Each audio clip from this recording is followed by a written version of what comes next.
Hello everyone, and in this video I will show you how you can add Vanilla Visa gift card to your Cash App.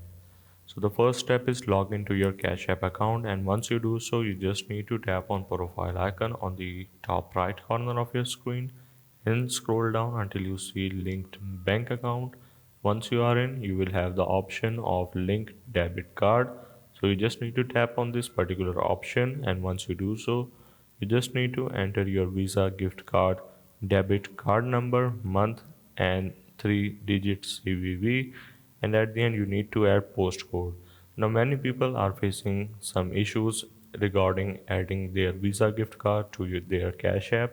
So what I recommend to go with is support. So simply go for support, and then you need to go for the chat on the bottom of your screen, and then you need to tell the situation of yours to Cash App customer care. Once you do so, they will fix your issue in a professional way.